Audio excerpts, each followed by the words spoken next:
When we see our planet from the perspective of space, certain things become undeniably clear.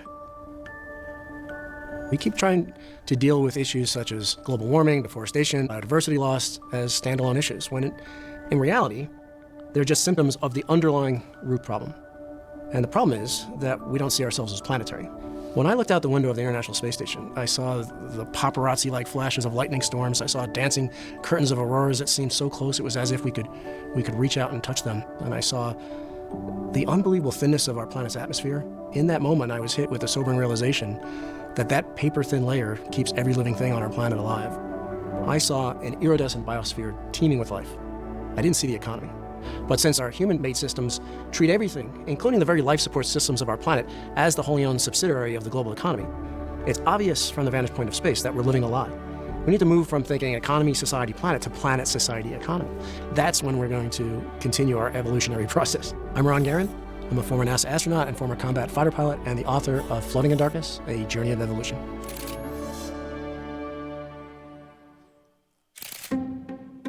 We are all, as a species, to some extent, floating in darkness. And I use Plato's allegory of the cave to illustrate how a lot of times we think we know the whole picture, when in reality we see a very, very small representation. We don't see the actual picture that will allow us to solve a lot of the problems that we face. And we're paying a really high price right now as a civilization. This is a really, really dark time. And part of the reason why we're not solving the problems is because we don't have the right perspective. We're not addressing things in the reality of the situation that they exist. And I think that's one of the reasons why we need to leave the cave. We need to get out of the darkness. A lot of astronauts who go to space come back and they feel that there has been some sort of transformation. And a term was coined back in the 80s called the overview effect. And the overview effect describes the shift that astronauts have when they see the planet hanging in the blackness of space. There's this light bulb that pops up where they realize how interconnected and interdependent we all are. A little over 50 years ago, humanity as a whole had a collective out-of-body experience.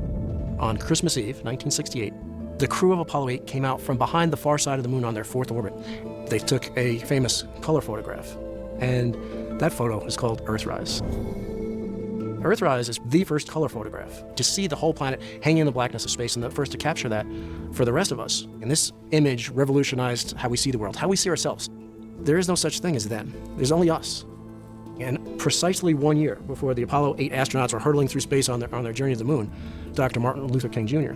gave a Christmas sermon on peace. And I believe that sermon really gives words to what Earthrise evoked. Dr. King said, "As nations and individuals, we are interdependent.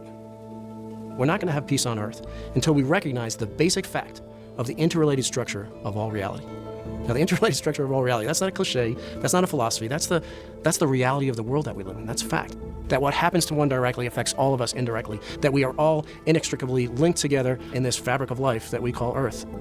So if the overview effect is that light bulb that pops on, is the awareness of our interconnected, interdependent nature, the orbital perspective, which is the title of my first book, is what you do with that awareness. The orbital perspective is the call to action. It's a sense of injustice that we see when we see the sobering contradiction between the indescribable beauty of our planet and the unfortunate realities of life on our planet for a significant number of the inhabitants.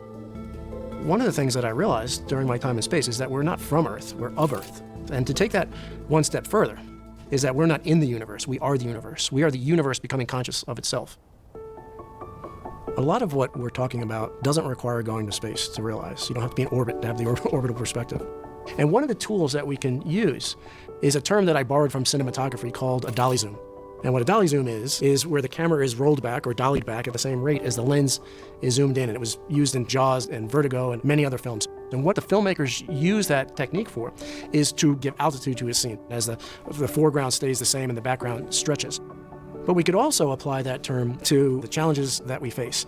If we dolly zoom a situation, that means that we zoom out to the widest geographical area we possibly can, ideally the entire planet. But as we zoom out to that big picture, we don't lose focus on the worm's eye details on the ground. We don't zoom out to the point where people become numbers on a spreadsheet or a workforce or a voting block or a consumer block. They maintain their value as valued members of our human society. There's also a temporal aspect to this. We need to zoom out to the longest time frame possible, ideally multi-generational. But in the process, we can't lose sight of the short term. The last part of a dolly zoom is to see things from different perspectives. And so we understand the depth of our problem. And that makes our solutions that much more lasting and that much more effective. You have an incredibly powerful position to affect real change in the world. What I try and do is to live a constant Dolly zoomed life. I wake up every morning in my bed, but I also wake up on a planet. In the long term, I'm very optimistic because I do see quite clearly a blossoming unity spreading across our planet, a blossoming awareness of our interdependent nature. That awareness will eventually reach critical mass, and when it reaches critical mass, then we'll be able to solve the problems facing our planet. And it should give us courage during these dark times to keep doing what we know to be right and to not give up hope, because we are going to see the dawn. And when we can evolve beyond a two-dimensional us versus them mindset and embrace the true multidimensional reality of the universe that we live in, that's when we're going to no longer be floating in darkness. We're going to leave the cave. And it's a future that we would all want to be a part of. That's our true calling. Get smarter, faster with videos from the world's biggest thinkers. Well, a couple of things. It's very nice that, he says this lovely, 7-minute speech, little book promotion in there. I'm not here completely to knock what he's saying. A lot of the stuff that he's saying was nice, but that's what it was. It was nice. I didn't hear, you got to at least give me the only solutions that I saw in this, or potential solutions, were flashes on the screen of, somebody picking up a bottle, a windmill, people cleaning up animals. I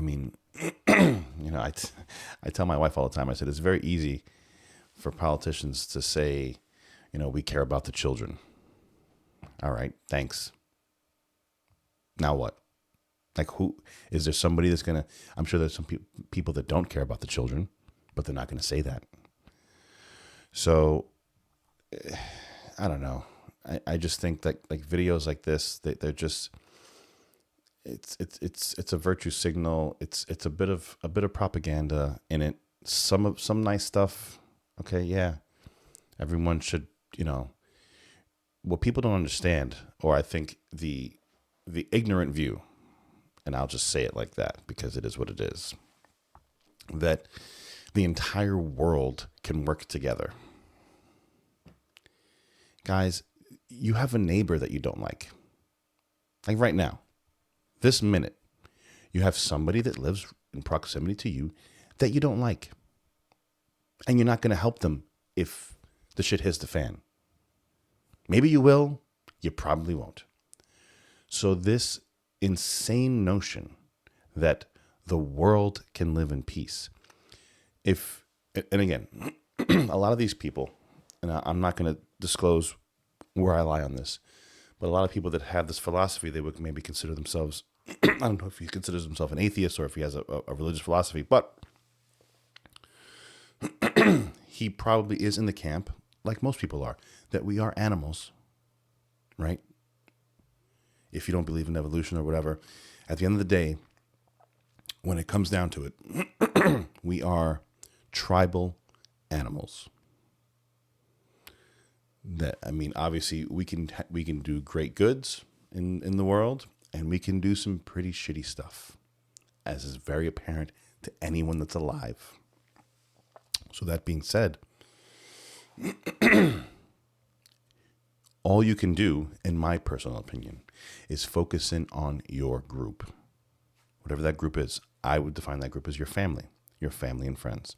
That's who you start with. That's who you are beholden to care for. And if within your family, in your friends, to the best of your ability, if you guys live well, if you guys take care of your environment, right? Because you're not going to be like, we're talking about the world environment and pollution and global warming and all this other stuff. How are you going to impact a country that's thousands and thousands of miles away? You're not going to. You're not going to. Right? But if us as a people, as individuals, and as small groups can do the right thing for our environment, for our children, for our families, for our friends, then we have a chance. If we try to give a person the authority and the power over masses amount of people and say, this is how we're going to structure you guys, and you guys have to do it like this, it usually doesn't work out very well. If you've taken a look at history at all in the past 1,000 years. So I gave this a chance. It was, like I said, it was light and fluffy and whatever. I'm not buying the book, so it is what it is. Like I said, I don't, nothing against this guy. Don't know him, but I was not persuaded. Guys, thank you so much. Give me a like, give me a subscribe. Helps out the channel a lot, and we'll do this again very, very soon.